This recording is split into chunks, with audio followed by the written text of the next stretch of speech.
সম্মেলনে স্বাগত জানাই।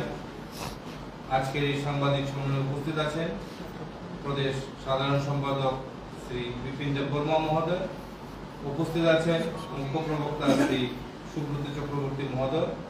আমি শ্রী সুব্রত চক্রবর্তী মহোদয়কে অনুরোধ করছি আজকের সাংবাদিক সম্মেলনের বিস্তারিত তথ্য আপনাদের সামনে তুলে ধরার জন্য।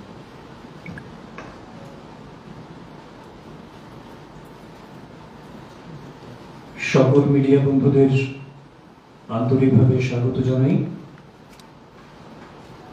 আজকে দু একটি বিষয় আপনাদের মাধ্যমে রাজ্যবাসীর কাছে পৌঁছে দেওয়ার জন্য আমি আজকে আমাদের এই প্রদেশ কার্যালয়ের সাংবাদিক বৈঠক আহ্বান করা হয়েছে। আপনারা এবং গোটা রাজ্যবাসী অবগত আছেন, গত আগস্ট মাসে এ রাজ্যের ইতিহাসে সবচেয়ে ভয়ঙ্করতম বন্যা পরিস্থিতি তৈরি হয়েছিল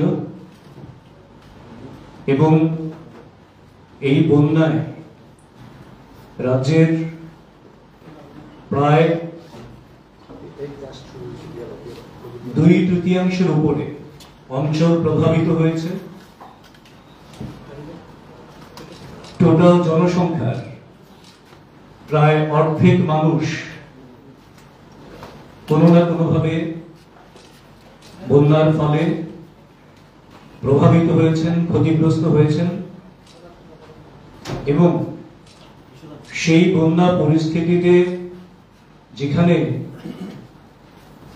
ইতিহাসের সবচেয়ে ভয়ঙ্কর বন্যা, তার কারণ ছিল অতিবৃষ্টি।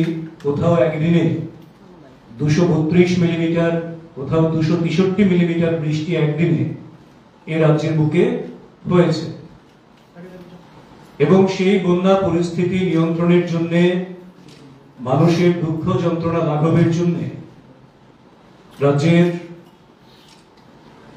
সর্বজন শ্রদ্ধেয় মাননীয় মুখ্যমন্ত্রী অধ্যাপক ডক্টর মানিক সাহাজির নেতৃত্বে সামগ্রিকভাবে মন্ত্রী পরিষদের সকল বিধায়ক বিধায়িকা থেকে শুরু করে আমাদের দলীয় কার্যকর্তা থেকে শুরু করে সাধারণ মানুষ, স্বেচ্ছাসেবী সংগঠন সবাই ঝাঁপিয়ে পড়েছিল এবং সেই পরিস্থিতিতে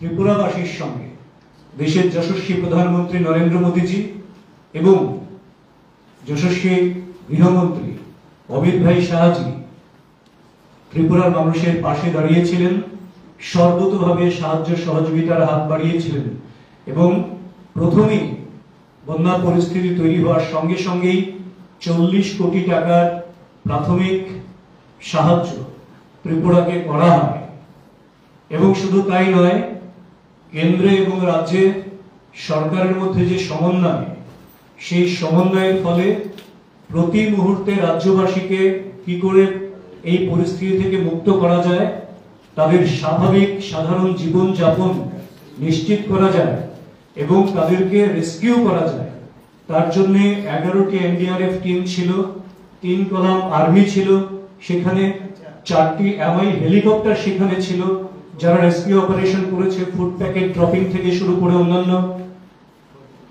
এই পরিস্থিতির ফলে প্রাথমিকভাবে বন্যা পরিস্থিতি কেটে যায়।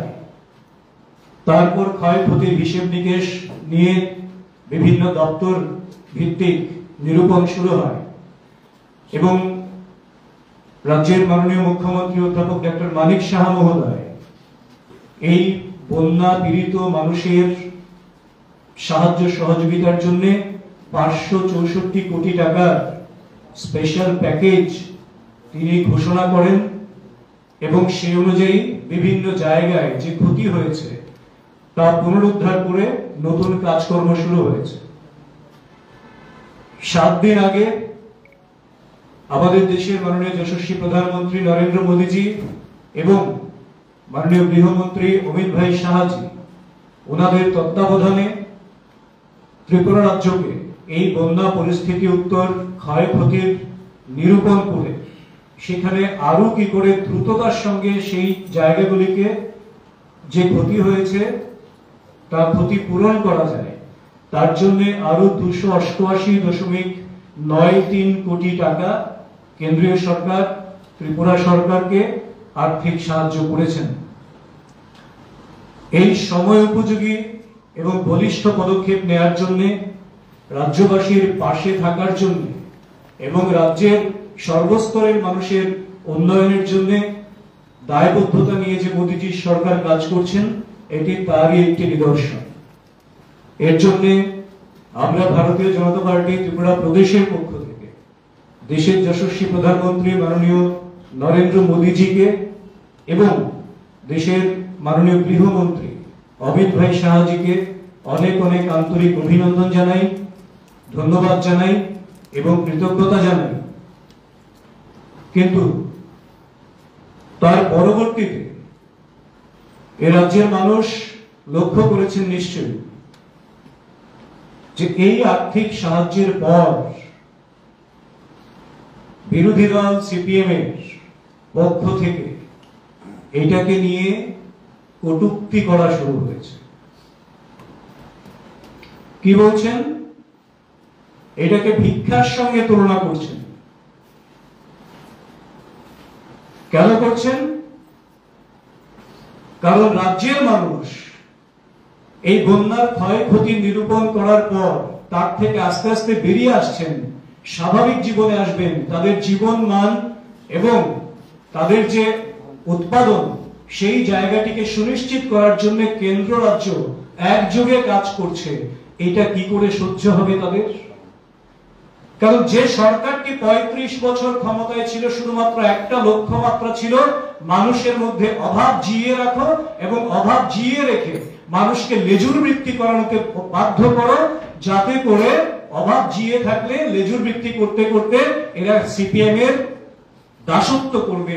এই মনোবৃত্তি নিয়ে যারা মানুষের সঙ্গে ব্যবহার করে, তারই ফলশ্রুতিতে এই সাহায্যের পর যখন মানুষ তার থেকে বেরিয়ে আসছেন, সেটাকে নিয়ে কটূক্তি করছেন। কারণ তারা হলে কি করতেন, তারা সেটা ভালো করে জানেন। এত বড় বন্যা তো বাদ দিন, ছোটখাটো ঘটনা হলেই তাদের যে সংস্কৃতি ছিল, কৌটু নিয়ে নেমে যেতেন বাজারে বাজারে, ঘরে ঘরে, দুয়ারে দুয়ারে, বাসে, রিকশায়, যে কোনো জায়গায় তাদের সংস্কৃতি ছিল কৌটু সংস্কৃতি। কারণ এই কৌটুতে কোত্থেকে অর্থ আসছে, কোথায় যাচ্ছে, মানুষের কাছে কতটা লাগছে, সেটা কিন্তু তারা কোনোদিন হিসেব দেননি। এই কৌটু তাদের ভান্ডারকে স্ফীত করেছিল আর মানুষের দুঃখ যন্ত্রণাকে দুঃখ যন্ত্রণার কবলেই থাকতে বাধ্য করেছিল। আর সেই সঙ্গে কেন্দ্র দেয় না, কেন্দ্রীয় বঞ্চনার গীত গেয়ে গেয়ে দিল্লিতে কংগ্রেস সিপিএম এর মিতালি করে করে আর এখানে কুস্তি দেখিয়ে মানুষকে বিভ্রান্ত করার রাজনীতি করেছিলেন। কাজে এখানে তার বিপরীত একটি সরকার, যেটা জনগণের জন্য দায়বদ্ধতা নিয়ে কাজ করছেন, সব অংশের মানুষের, বিশেষ করে যারা পিছিয়ে পড়া অংশের মানুষ কিংবা যারা বিভিন্ন ভাবে সমস্যা কবলিত, তাদের সমস্যা থেকে বার করে আনার জন্য যখন প্রতিনিয়ত চেষ্টা করছেন, সেই সময় তারা এই ধরনের কটূক্তি করাকে আমরা তীব্র ধিক্কার জানাই, নিন্দা জানাই এবং এটা অশোভনীয় আমরা বলি, অশোভনীয়। একটি দায়িত্বশীল রাজনৈতিক দল এটাকে ধন্যবাদ জানানোর কথা ছিল রাজ্যবাসীর স্বার্থে, কারণ এটা রাজ্যের মানুষের দুঃখ যন্ত্রণা লাঘবের জন্য কেন্দ্রীয় সরকারের বরাদ্দকৃত অর্থ।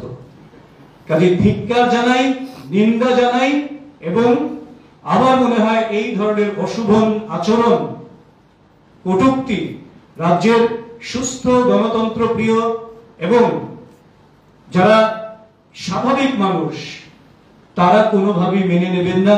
আগামী দিনগুলির জন্য এই আচরণের খেসারত সিপিএম কে, কমিউনিস্টদেরকে আবারও দিতে হবে, রাজ্যবাসী সেটা নিশ্চিত করবেন। দ্বিতীয় আরেকটি বিষয়, আপনারা ইতিমধ্যে অবগত রয়েছেন, রাজ্যের সরকার প্রতিষ্ঠিত হওয়ার পর রাজ্য সরকার ধারাবাহিকভাবে কর্মসংস্থানের জন্য বিভিন্ন সময় এক একটি সিদ্ধান্ত নিচ্ছেন এবং ধারাবাহিক কর্মসংস্থান রাজ্যে অব্যাহত রয়েছে। তারই সূত্র ধরে রাজ্যের বেকার যুবক যুবতীদের কর্মসংস্থানের লক্ষ্যে সম্প্রতি ক্যাবিনেটে বিভিন্ন দপ্তরে আরো 315টি পদে নিয়োগের সিদ্ধান্ত নিয়েছে রাজ্য সরকার এবং এই সিদ্ধান্তের জন্য, সময় উপযোগী সিদ্ধান্তের জন্য আমরা ভারতীয় জনতা পার্টি ত্রিপুরা প্রদেশের পক্ষ থেকে, রাজ্যবাসীর পক্ষ থেকে রাজ্যের মাননীয় মুখ্যমন্ত্রী প্রফেসর ডক্টর মানিক সাহা মহোদয়কে এবং ওনার ক্যাবিনেটকে অনেক অনেক আন্তরিক শুভেচ্ছা, ধন্যবাদ জানাচ্ছি। ইতিমধ্যেই বিভিন্ন সরকারি দপ্তরে ভারতীয় জনতা পার্টি সরকার প্রতিষ্ঠিত হওয়ার পর 22,000-এর উপরে নিয়োগ হয়েছে এবং যে নিয়োগ প্রক্রিয়া এখনো চলছে বিভিন্ন দপ্তরে, কোথাও ইন্টারভিউ শেষ হয়ে গেছে, কোথাও ফার্স্ট রাউন্ড শেষ হয়েছে, সেকেন্ড রাউন্ড কোথাও সম্পূর্ণ শেষ হয়েছে, শুধুমাত্র অফার দেওয়ার বাকি আছে। এই রকম আরো প্রায় 4,000-এর মতন প্রক্রিয়া প্রায় শেষ হওয়ার পথে এবং নতুন নিয়োগের জন্য বিভিন্ন দপ্তরে উদ্যোগ গ্রহণ করা হয়েছে। সরকারি প্রশাসনিকভাবে যে উদ্যোগগুলি করা দরকার নিয়োগের জন্য, সেখানেও প্রায় 8,000-এর মতন প্রায় পদের জন্য উদ্যোগ গ্রহণ করা হয়েছে এবং আরো শূন্য পদ তৈরি করে নিয়োগের সিদ্ধান্ত গ্রহণ করা হয়েছে। এরকমও প্রায় 3,000-এর মতন শূন্য পদ কিন্তু রয়েছে, যেখানে নীতিগত সিদ্ধান্ত নেওয়া হয়েছে। কিন্তু তারপরেও রাজ্য সরকারের বিরুদ্ধে ক্রমাগত মিথ্যাচার, সিপিএম এবং কংগ্রেস, সিপিএম এর দোসর, একই মুদ্রার এপিঠ ওপিঠ, ক্রমাগত করে গিয়ে মানুষকে বিভ্রান্ত করার চেষ্টা করছে, যুবক যুবতীদের বিভ্রান্ত করার চেষ্টা করছে। এবং এর সঙ্গে আমি যেটা বলিনি, স্কিল ডেভেলপমেন্টে 4,066 জন ইতিমধ্যে 2018 সালে সরকার ক্ষমতায় প্রতিষ্ঠিত হওয়ার পর বিভিন্ন জায়গায় তাদের কর্মসংস্থান হয়েছে। আমরা বলেছিলাম কর্মসংস্থানের বিষয়ে ভারতীয় জনতা পার্টি সরকার ত্রিপুরাতে নতুন একটি দিগন্তের সূচনা করবে এবং ওনারা কি বলছেন? ওনারা বলছেন চাকরি নেই, কাজ নেই, রেগা নেই, এই বলে বলে মানুষকে বিভ্রান্ত করার জন্য একের পর এক প্রয়াস জারি রেখেছেন। আপনারা সবাই অবগত আছেন, শুধুমাত্র এসএসজি সেলফ হেল্প গ্রুপ, যেটা আগে ছিল 4,500 কম 2017-18-তে ভারতীয় জনতা পার্টির সরকার প্রতিষ্ঠিত হওয়ার পর, এখন যার সংখ্যা প্রায় 53,000-এর উপরে, সেখানে 91,000 আমাদের লাখপতি দিদি রয়েছেন। বছরে 1 লক্ষ টাকার উপর রোজগার করেন সেলফ হেল্প গ্রুপ থেকে। 91,000 এরকম লাখপতি দিদি রয়েছেন আমাদের। এটা কি কর্মসংস্থান নয়? কি বলে মানুষকে বিভ্রান্ত করছেন? প্রকৃত তথ্য নিন, তথ্য নিয়ে যান মানুষের কাছে। তার জন্য আমি রাজ্যের সমস্ত শুভবুদ্ধি সম্পন্ন মানুষ, বেকার যুবক যুবতী যারা রয়েছেন, তাদেরকে বিনম্রভাবে অনুরোধ করব, সিপিএম এর